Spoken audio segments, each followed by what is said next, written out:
Welcome back to another episode of Unravelling Toxic Masculinity. In this one, we have Steven Crowder, along with the Fresh and Fit guys, talking about some various issues, and they're talking about Brittany Renner and some other things, and we're going to have a listen and react to it as they go. So let's start and hear what they have to say, shall we? By the way, they were tied together. It was pro-porn, pro-sex, and no-fault divorce. Okay, now the divorce rate in the country, the 50% divorce rate is kind of a myth, though it has gone up. Women initiate 69% of all divorces, just to be clear. And infidelity and physical abuse are not even the top 5 reasons listed. Marriage rates are at their lowest point ever.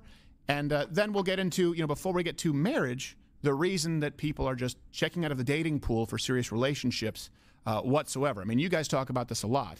Well, here's right off the bat, he's starting with confusing causation and correlation, right? He's blaming all of these things for marriage rates going down, dating rates going down, divorce rates going up, and it's just causation versus correlation. I mean, maybe the reason is not necessarily because of birth control, because of this, but maybe it's because these women have more opportunities to be able to see that there's more out of life than being submissive little housewives, and they don't have to settle for subpar individuals like somebody who would yell at their wives for not feeding their dogs, despite the fact that the medicine that you have to give their dogs might be harmful during their pregnancy. Wink, wink, if you know what I'm talking about. And I think a lot of people think, well, why is this happening? It's not that confusing when you actually look at the environment. Yeah. Bridal companies are actually going out of business now too. Really? Yeah. Oh, yeah, we did an episode. Bridal companies are going out of business. What will we ever do? You can't go buy a dress at all the stores. Run it. Yeah. I thought that was a license to print money. It used to be. Yeah. It used to be. Yeah. It used to be one of those industries that was unaffected by the economy because people waste money on stupid shit. Yep. Yeah. $10,000 dress? Yeah. That's Yes. it. Say yes to it. I'll fit in it for one day and then it blow up afterwards. Yes, now that I got exactly. the ring. Yeah, we'll fit it into one day and we'll blow up afterwards. Know that I got the ring. Nothing misogynistic there. Don't pay no attention to the misogynist behind the curtain. I can still wear my tux. Ooh, good for you. Doesn't you're not being married, but you can still wear your tux. Good for you. Now, what are you about to say? Yeah. I just want to add as well. The question is, how do you destroy a country that's great? Yeah. And it's destroying the family first. And I think I want to add here as well, social media played a huge role in this because, once again, TikTok is spreading a propaganda where they push women to be independent, be that woman. Ooh, TikTok is pushing women to be independent. How terrible of them. I mean, I know Hal hates TikTok, but, ooh, such a bad thing. Pushing people that they can be independent. Horrible. Women you see early on those TikTok videos, and then men are becoming less like men. So it's kind of like this whole culture. Men are becoming less like men. Maybe we're just destroying the idea of what men should be like, and that's a good thing too, because what men used to be like was horrible. And now we're growing as a society and eliminating those toxic attributes of what we used to believe that men were supposed to be like. And that's a good thing, except for these clowns. Oh, we can't even see Home Dude's face. I guess I'll eliminate my Venmo thing. There you go. You can now see his face. Culture of being in social media world, and what's happening destroys the whole family completely. Yeah. Yes. And you TikTok killed your family. hit the nail on the head with a lot of the problems. Like I pretty much was writing down, I was like, feminism leads to birth control, which then leads to sex without consequence, which then leads to divorce.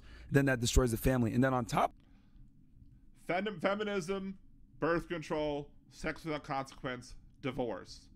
Like, there's lots of things in between there that you know, again, yeah, we get feminism. Medical technology leads to birth control, and the first The first ruling for birth control, Griswold v. Connecticut, had nothing to do with single women. It had everything to do with married couples wanting to prevent the number of children because they didn't want to have 17 children. They didn't want to be like the Duggars, even though they didn't know who the Duggars were at the time. They didn't want to have loads and loads of children.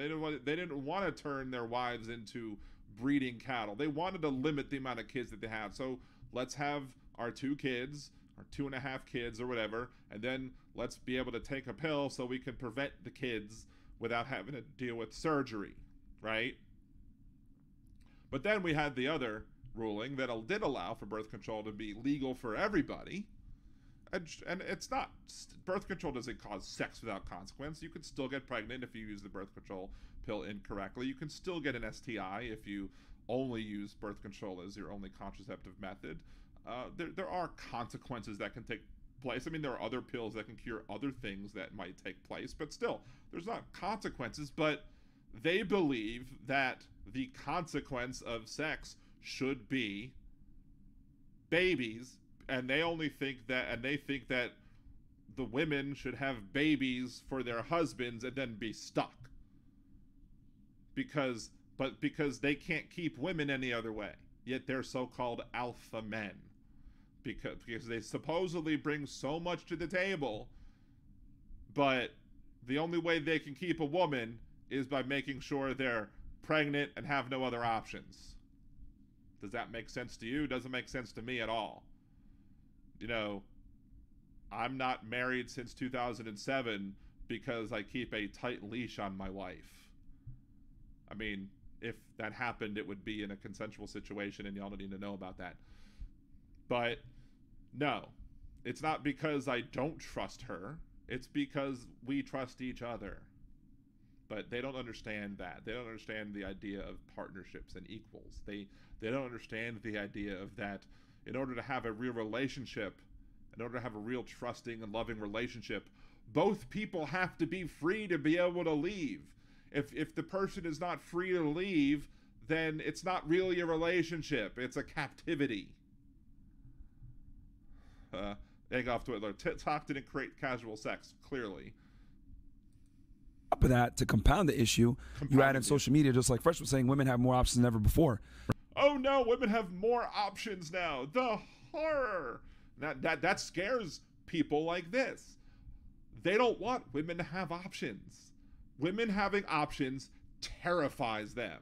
Because when a woman has options, they realize, I don't have to settle for this BS. Right. So when women have a lot of options and they feel that there's a bunch of suitors that can take care of them, or they believe so, even though because women make this terrible mistake of thinking. Women make a terrible mistake that they can't live without me. Sexual attraction and men wanting me is the same as men that are going to take me serious for a relationship. Right. They can. No, there are plenty of women who understands that there are F-boys and then there's relationship material. Some people might confuse it. Some people might get confused. Oh, he likes me, so therefore whatever. And there's maybe some immaturity there when it comes to relationship stuff. And some people learn some things the hard way, and that's fine too. But the idea that all women are confusing an F-boy with someone who's a possibility of a relationship, that's ridiculous. There are plenty of people who understand that some people are just people you have fun with, and some people are just people that you foster relationships with, and that's fine. Conflate the two very often. I can't say how many times we brought girls on the show. The people that he brings on the show are people that are probably handpicked to not be able to challenge it. It's like they do the same thing for the most part, except for the one OnlyFans lawyer that they bring on that constantly owns them. They do the same thing that Steven Crowder does. Steven Crowder will only interview people, or only air the interviews of people that he knows he can own, or he knows, like, he'll find the dumb ones and he'll interview the dumb ones, or interview the ones that, oh, I didn't realize that, and be like, okay, well, I've proved my point to you, therefore I'm going to show this, or I've made you stutter or stumble or whatever, so I'm going to make myself seem intellectually superior to. I doubt that Steven Crowder has ever aired any situation where he had somebody completely own them in a debate and then aired it to be intellectually honest. He's probably never had a situation where he had somebody on a show and where he made a point, and then somebody on his chat said, no, you're wrong, and then he went and looked it up and was like, oh, I was wrong, I'm sorry, I was wrong, I apologize, just like I did earlier in the show. Interviewed almost 3,000 girls now, and it 3,000 girls, not women, but girls. They all have this crazy mindset where I have a bunch of guys in my DMs, so I have a bunch of options, so I'm going to go ahead and play the field and do what I need to do, which is... If she has a bunch of guys in her DMs, this is going to use their logic against them. She has a bunch of guys in their DMs. That means that she's high value. They want to claim that they're high value men and that a high value woman is somebody who is like 18 years old and meets their idea of beauty or whatever. No, a high value woman would be somebody who's in high demand, right? Whether it be physically or intellectually or whatever. Like if somebody has a lot of people who wants to date them, that person would be seen as high value in their eyes, at least, right? So why are you begrudging that person for having all these people who want to be with that person? Seems to me that person is playing your game and probably better at it than you. Is where you end up with women like that girl before, where she has guys that are going to go ahead and give her these experiences, these dates. And what's wrong with that? If these people are suckers, and if these people are being used for whatever they can give her, and she's able to whatever, she's like, okay, well, I'm going to go and have fun with these guys, and they're going to buy me gifts, and they're going to take me on trips, and she enjoys it, and everybody consents. What's the problem? These situations that she might not necessarily be able to afford herself, maybe sugar daddy. Yeah. Then she has the Chads and the Tyrones, etc., that are blowing her back out. So women are able to kind of play the field and get what they need. And what's wrong with having a Chad or Tyrone, or I'm surprised they didn't use some other names that could be stereotypical for other ethnicities or races, because why not throw in more? But what's wrong with getting her back blown out? Again, as long as everyone consents, what's the problem? Well, here's the problem. Here's why they have to shame that. Again, and I'll probably say this in about half these videos. The reason they have to shame that is because if they don't want women to have sexual experience. Because if a woman has sexual experience before they get to them, then they might realize that their three-pump chupness is not going to be enough to satisfy them, and they're not going to want to stay. If they're virgins and don't know any better about sex and think that what they bring to the table is good sex, then they're not going to know any better. They want them to be ignorant about sex. In my opinion, people should be out there enjoying themselves as much as they want to, have as much fun as they want to. It doesn't, and maybe you don't want to have more than 10 partners or whatever, that's fine. Whatever you want to do as an individual. But if you're a woman and you're age 25 and your number is 10 or 15 or whatever it ends up being, it's none of my business. B, so what? Why would I feel threatened because you had fun in the past? The only way that I would feel threatened by that is if I somehow felt that I was inept in the bedroom and that I couldn't compare to what these other dudes did. The only reason I would want you to have sexual inexperience because I would want to I was either inept or lazy. And I would want to either be an inept lover or a lazy lover. I wouldn't want to improve my ineptness or stop being lazy. And extract different commodities from men. Consequences, by the way, like you're talking about. We have these numbers. We'll make them available to you. The body counts people talk about. The numbers. Let's talk about the numbers and their inability to actually address the numbers properly. Let's see what their numbers say. The promiscuity, right? Women control access to sex. They're taking advantage.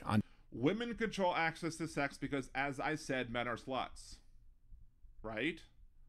If men weren't just constantly throwing themselves at women all the damn time, like, I guess on Twitter, like constantly swiping on every single thing that moves, constantly hitting on every single thing that moved. If they didn't constantly, continually just try all the time to just try and hump every single thing possible, then it wouldn't be women controlling sex.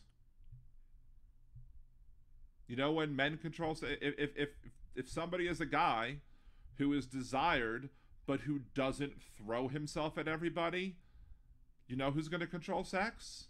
That guy. Because that guy is going to have people wanting to be with him.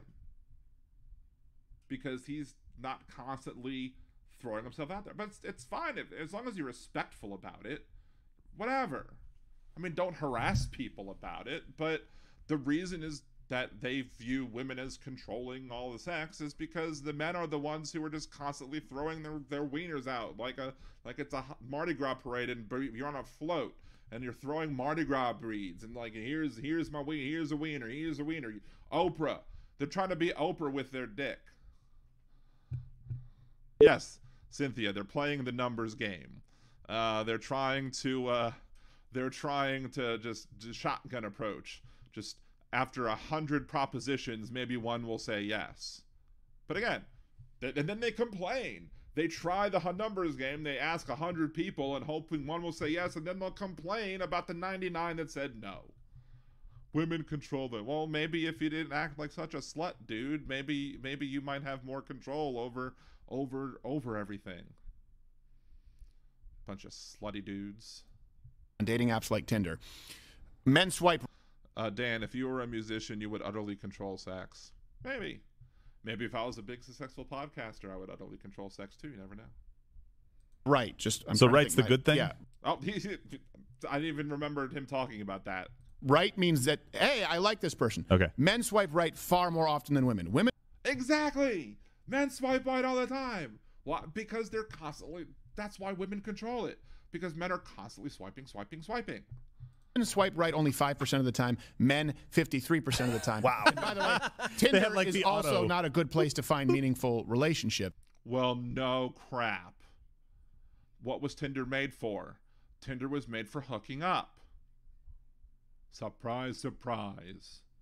And to sort of put a face to it, an altered face to it. Social media influencer, and this, I guess she's a fitness model, Brittany Renner. I'm into fitness pizza in my mouth. Oh man!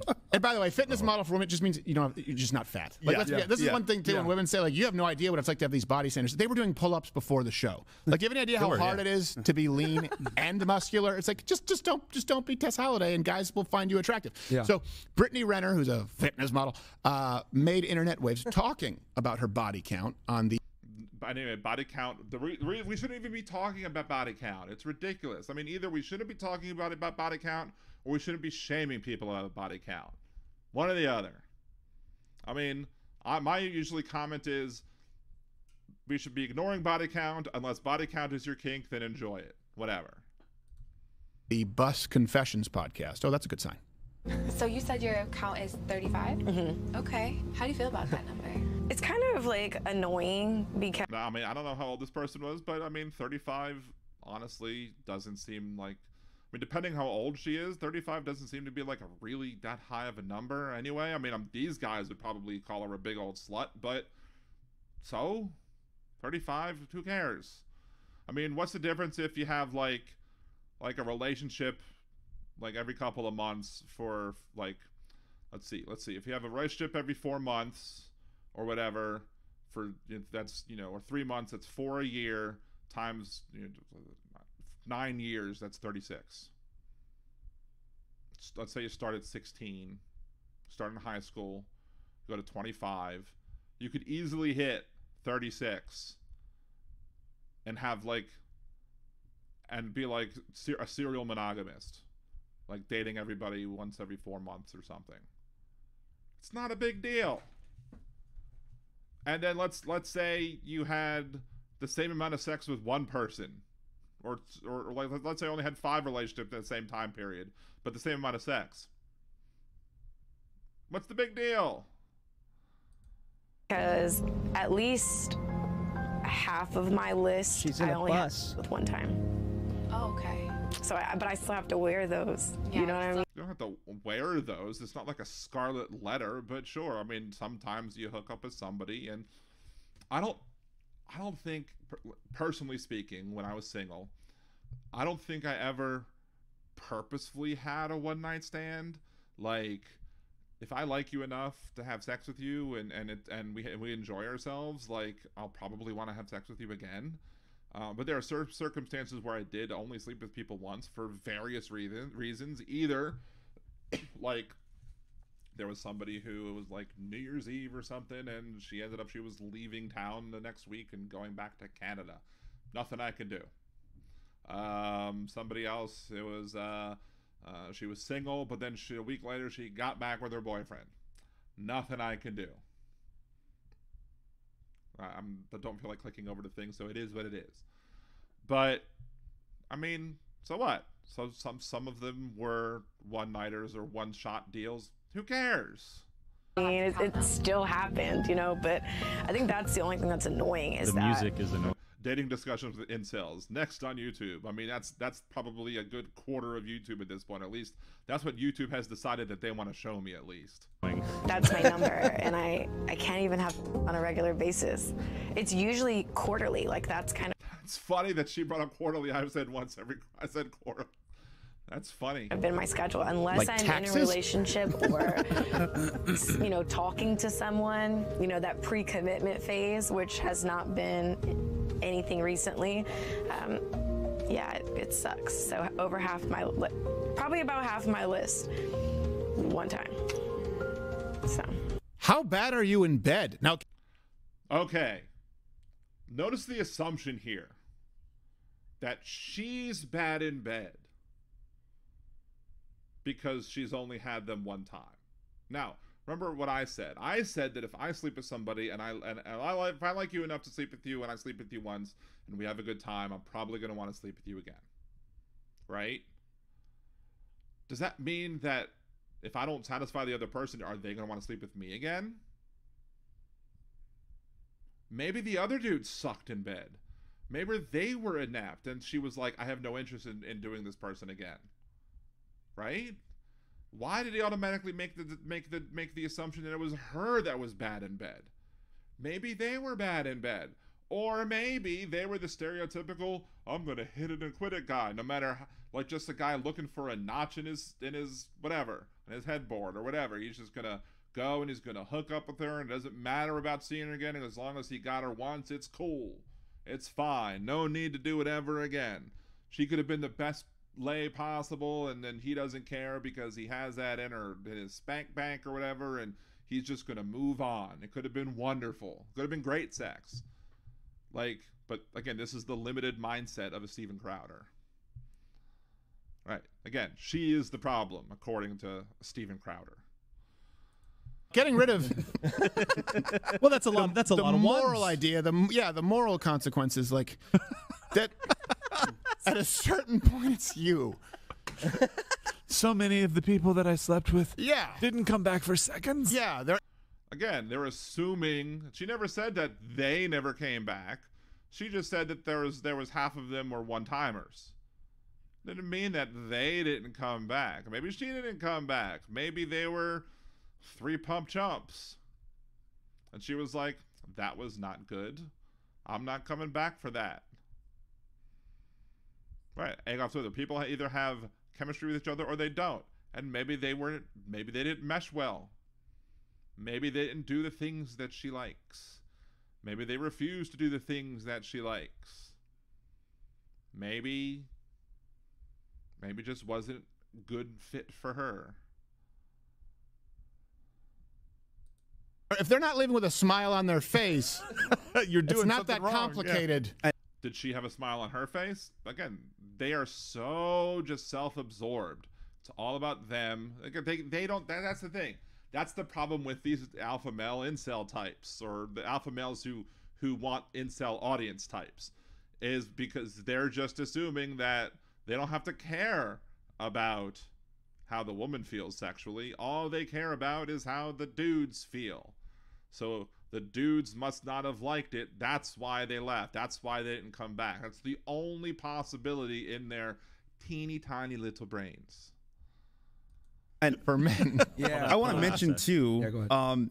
Do women ever tell their real body count? Just being I don't frank think here. so, right? We never really. Do women tell their body count? Well, here's a reason why people wouldn't tell their real body count: because of judgmental asshats like y'all who will be like, oh, well, why didn't the guys come back for you, or whatever, or he'll sit there and make you feel like you're less of a person because you dared want to have fun in your early 20s or late 20s or early 30s or whenever you decided to have your fun.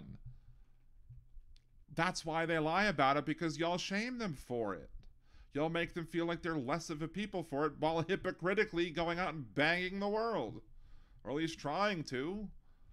Y'all probably have plenty of people who didn't come back because they realized all y'all are 3 pump chops. We have an equation. It's actually multiply by 7, add another 10, then divide by 1.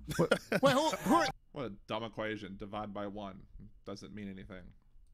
what are these women? Roadies for Van Halen? What was that line in Clerks when he's at? Yes.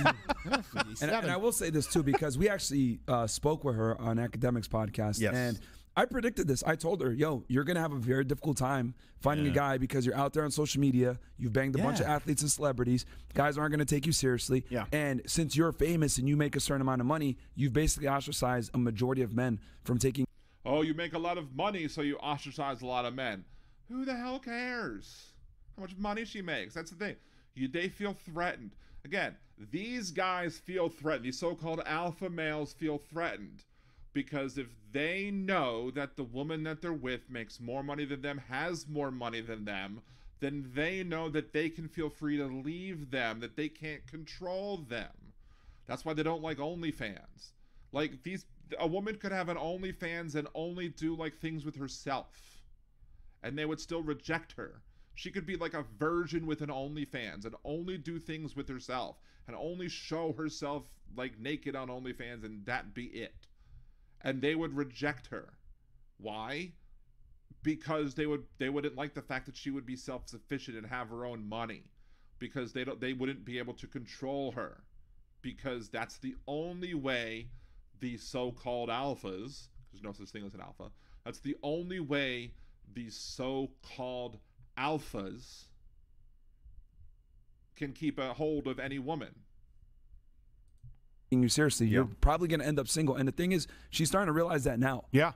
Yeah, no, you're absolutely right. And you know, Oh, he's absolutely right. Well, it says the guy who couldn't keep his wife because he's toxic and abusive, if you've seen that video. And that's what I was talking about earlier with the whole forcing her to feed the pets the medicine while she's pregnant. I don't think we need to run another clip of her, because we get the point. She likes sleeping with guys. They don't like sleeping with her. Now, again, that's a bunch of BS. One more thing about that alpha male thing. Somebody else had given me a link. Let's go ahead and if I can pull this up, about alphas, because they all base their whole ideas on wolves. Wolves.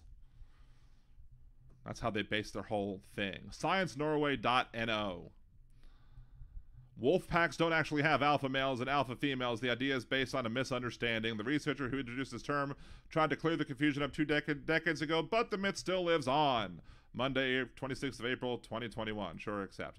You may have heard that a wolf pack is led by an alpha pair. Given this designation, it's easy to imagine that a pack consists of young adults and older animals, blah, blah, blah. On the How Stuff Works website, for example, you can read that the wolves follow an incredibly sophisticated group hierarchy, blah, blah, blah. In reality, wolf packs are usually much less complicated. Doesn't work for wolves in the wild. Calling wolves alpha and beta animals comes from research on wolves in captivity, says Barbara Zimmerman, no relation. Zimmerman, there's 2 N's there. Zimmerman is a professor in Inland Norway University of Applied Sciences. The leader is called the alpha male. There has been several rank levels, beta, gamma, and so on, but it's not a concept that works for wolves in the wild. Most packs simply consist of 2 parents and their puppies. The group may also include 1 or 2 3-year-old offspring that have not yet headed out on their own. The adults are simply in charge because they're the parents of the rest of the pack. We don't talk about the alpha male, alpha female, the beta child, and human family, Zimmerman said. Battle for leadership in captivity. So how does the idea of the alpha wolf came out is because they're in captivity, and in captivity, they want the leadership. So there you go. It's all about being in captivity, which kind of explains why they would want to use the idea of alpha males and whatsoever in their conversations and in their ideas, because that's what they want. They don't want freedom. They want people in captivity. They want their women to be in captivity. They want their women captive to them, because it's the only way they can keep them, because they have no other redeeming qualities whatsoever. They want them stuck. And once they realize they stuck, they want them to have no way to get out. They want them uneducated. They want them to have no money of their own. They want them to have no ability to have them. They want them to not be able to go out with their friends. They want them to have no male friends. All they want them to do is to be walking around silently and just have sex with them whenever they want. You know, living the toxic alpha male dream, I suppose. Anyway, what do you think? Agree, disagree? Comment down below. Remember to like the video, share it with your friends, and subscribe to the channel. Thank you very much. Have a good day.